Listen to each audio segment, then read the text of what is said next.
Greetings and salutations, fellow sci-fi enthusiasts. I am Silent J with Surf Tectonics, and this video expedition I will explain the Star Trek Discovery introduction prelude to the Federation Klingon War.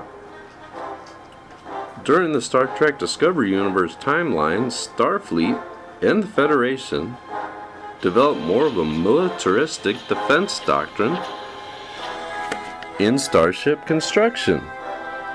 The United Federation of Planets Starfleet Command and Federation Security were merged to form the United Expeditionary Service military branch of Starfleet. And the Security Defense Force, along with the Naval Combat Intel Armada, the Federation's Special Operations Section. With the temporal events of a cyborg assimilation army in the Delta Quadrant and spear builder incursions from the Enterprise era star year of 2152, hence the possibility of more time disruption events.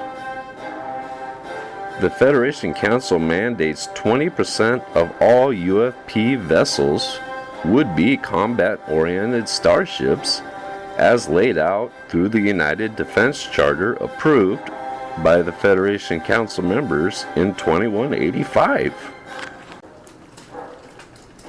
By the 2250s Discovery era, Starfleet Command Expeditionary Service had a combat fleet strength of 268 frontline tactical starships.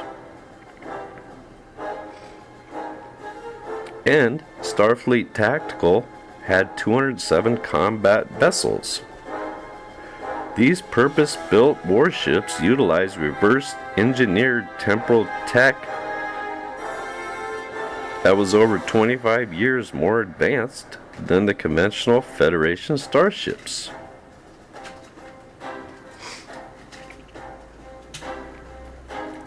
Star year 2240, Starfleet Intelligence Section 31 operatives discovered the 10 major Klingon factions had perfected the augment virus and were in a eugenics warriors arm race to be the dominant house to place an emperor at the head of the Klingon High Council. Starfleet surveillance also gained intel on the Klingons, and they have been building a new generation of warship designs based off ancient Herc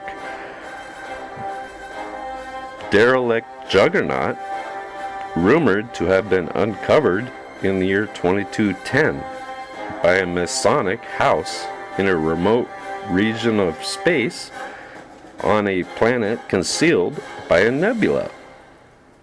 The Herc species were believed to be a Klingon legend.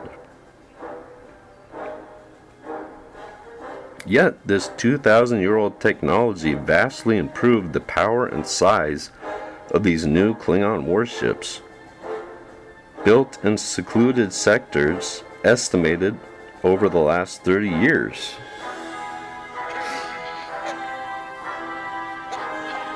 With ambition and strength comes dominance. The traditional Klingons lost control of the Empire and became subjects of their warrior creations. Original Klingons were delegated to support roles in science, research, engineering, medical, healers, ship production guilds, maintaining logistics and cargo for the warrior houses, becoming the intellectual backbone for the augment warrior factions. Kronos was divided into 10 combined house provinces, each with a retro warlord competing for the new position of Klingon Emperor of the High Council, with a ceremonial traditional Klingon elder as interim chancellor, whose primary purpose was to uphold honor, forbidding armed conflict between the new warrior house factions on the homeworld.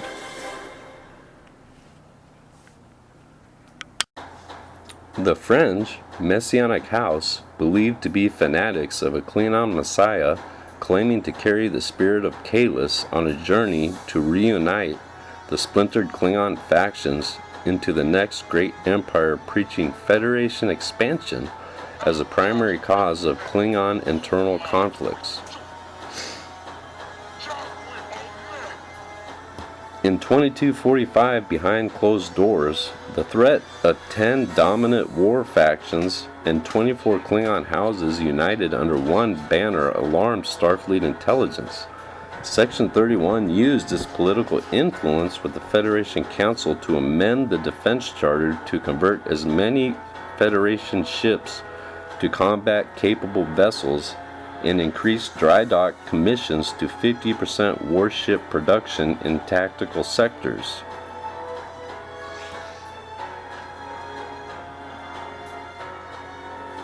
Altering the Defense Amendment article for a second time faced scrutiny within the Federation Council, but Vulcan diplomats helped the initiative pass as they experienced Klingon aggression firsthand through previous raids and encounters. In 2247, the Federation Security Agency initiated the UFP rearmament program. Phase 1 of Starship upgrades start in the Beta Quadrant core word sectors between two powerful expansionist species. Section 31 expanded with Starfleet Security Naval Combat Fleet Division Joint Command, retrofitting 32 Intel Science warships equipped with temporal transwarp drive systems, operating in conjunction with 5 CROSSFIELD class heavy science cruisers with classified drives capable of opening transwarp corridors spanning 1,000 light years.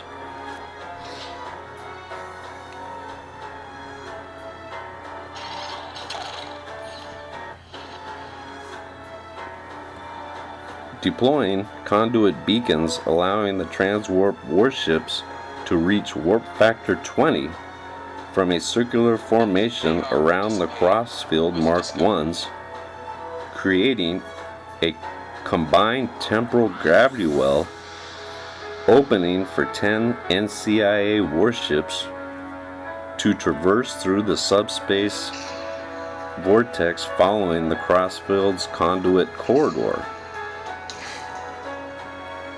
to locations, performing hit-and-run assault ambushes deep inside enemy-controlled space.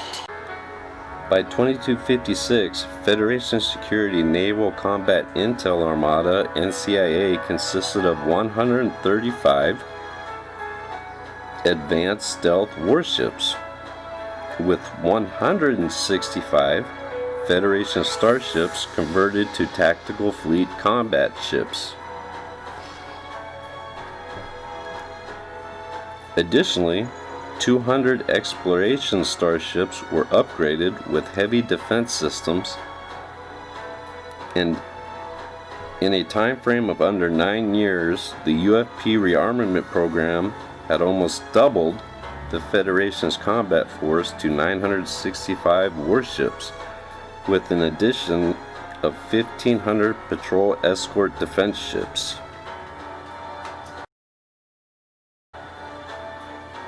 Nevertheless, some in Starfleet command staff feared it was already too little, too late.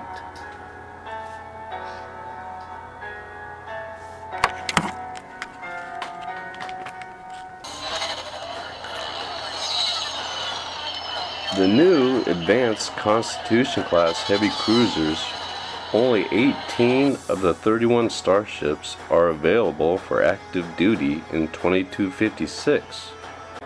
Out of the available 18 Connies, Yorktown and Lexington have just been converted to heavy battlecruiser war variants, and the Enterprise is undergoing a dreadnought refit. 5 Constitution heavy cruisers are attached to the CROSSFIELD TRANSWARP jump cruisers with conduit stabilizer enhancements.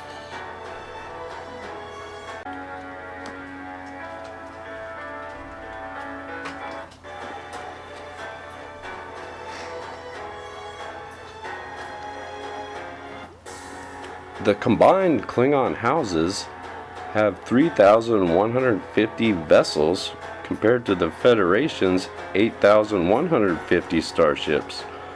But numbers can be deceiving. 1,900 Klingon ships are dedicated war vessels compared to the UFP's 965 combat ships. Even with the additional 1,500 Federation defense ships, the Klingons still maintain a 2-to-1 advantage in overall firepower, with 400 of their own secondary defense ships.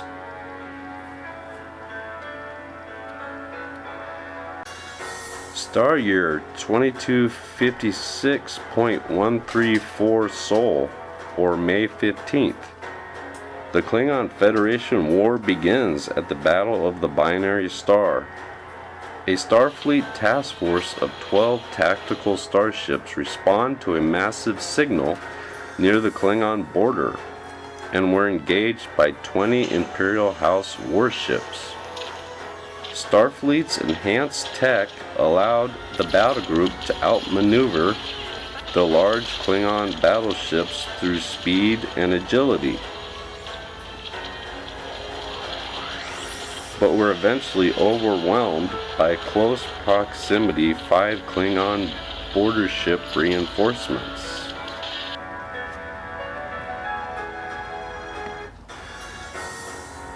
Ten starships were lost and 2 escaped. 19 Imperial House warships were destroyed. The Juggernaut flagship of House Takuma remained to collect their warriors slain in battle, just as 3 stealth NCIA science destroyers dropped out of high warp, disabling the ship of the dead and recovering Starfleet escape pods. With just enough time to warp away before the 6 Klingon ships circled back.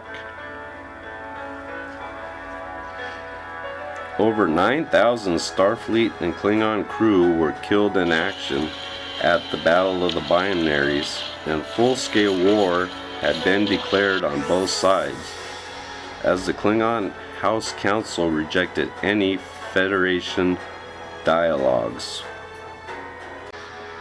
So that's it for the prelude to the Star Trek Discovery Klingon War. I would love to hear your thoughts and comments below. Eventually, I might make 2 more parts scribbled in my notes, with off-screen battle breakdowns and how the war really ended.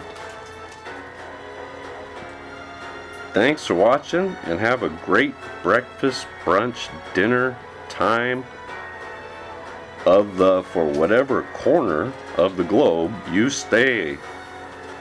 Shoots! Bada bada decon.